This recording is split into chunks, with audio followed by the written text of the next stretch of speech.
But earlier on this afternoon, a group of young conscripts, amongst hundreds, had arrived here. It's a promenade that overlooks the old city of Jerusalem.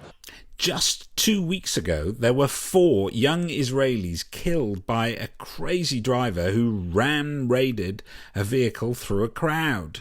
That a truck driver driving a large truck with a big crane on the top of it ploughed into a group of these soldiers. One of the first medics on the scene says that 10 of them were trapped underneath the truck, and we now know that 4 of those young soldiers were killed, 3 women and 1 man. And who could have thought that 2 weeks later, right here in Melbourne, something uncannily similar but yet completely different could occur?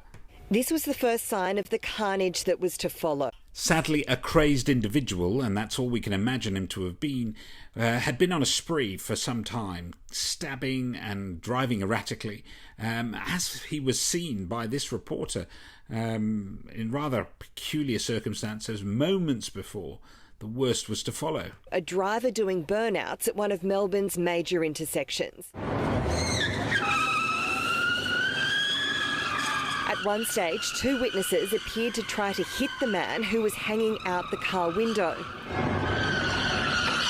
Oh, Ian! Oh my God! Let's go. No, you stay in the car, Ian! No way! Ian, stay in the car! He fled, with officers following. But no one could have predicted the mayhem that was to come next, as the car ploughed down busy Burke Street. The carnage that followed was almost too much to watch as the evening news unfolded. So many people lost their lives, 5 in total. And with breaking news, we discovered that one of our own Jewish girls, a 10-year-old, Talia, had also sadly lost her life, along with 4, soon to be 5 others, with many, many more injured. Such tragedy. We're all shocked by the events that happened on Friday. Today we've brought down a bear to put down as part of a memorial for the many that lost their lives, in particular young Talia, 10 years of age, from our community, that should be playing with bears like this. There is a deep sense of mourning now here in Victoria as we will look to bury those who've lost their lives.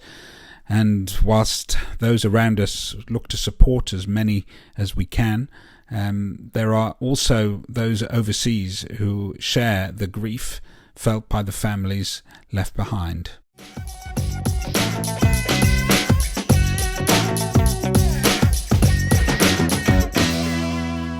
When we left you last year, Donald Trump had already been elected, but hadn't yet taken office. And of course, no one really wanted to face that prospect. Well, it's well into January now, and guess what? He's president. The reality of the moment briefly seemed to sober Donald Trump. Donald John Trump. Then he stepped on to the greatest stage of his life, delivering a thumbs up and a well-timed fist pump for the cameras, before stepping into the pages of history. So help me God. Congratulations, Mr. President. The first address from America's 45th president began with a nod to the people who propelled him to power. We are transferring power from Washington, D.C., and giving it back to you, the people. Then Trump launched into a speech he wrote himself, signaling a drastic shift in American policy. From this day forward, a new vision will govern our land. From this day forward, it's going to be only America first. America first. Now, unless you had sat through the whole thing, you wouldn't realise that Rabbi Marvin here had actually said some words at the presidential swearing-in, but he faced criticism for his participation from some, well, in the Jewish community, who had said Trump's presidential campaign targeted minorities and at times invoked tropes that many, including the Anti-Defamation League, considered anti-Semitic. And if some of Trump's earliest moments in office are anything to go by, he will be seeing through his promises. Let's look at Netanyahu's response almost immediately. I plan to speak soon with President Trump about how to counter the threat of the Iranian regime, which calls for Israel's destruction. In an appeal made directly to the Iranian people, Netanyahu now is stepping into foreign policy in a way which perhaps hasn't been seen previously. And certainly with Donald Trump in mind, there could be some serious action against Iran in the not-too-distant future. We're your friend, not your enemy. We've always distinguished between the Iranian people and the Iranian regime. The regime is cruel. The people are not. The regime is aggressive. The people are warm. I yearn for the day when Israelis and Iranians can once again visit each other freely in Tehran and Isfahan, in Jerusalem and Tel Aviv.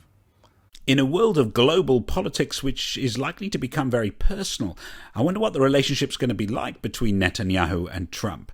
I mean, what does Trump think about the Jewish community? I love Israel and honor and respect the Jewish faith and tradition.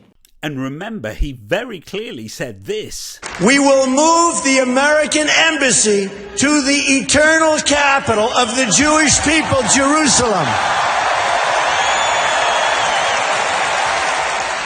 That's quite a statement from a man in the most powerful office in the world. To the eternal capital of the Jewish people, Jerusalem.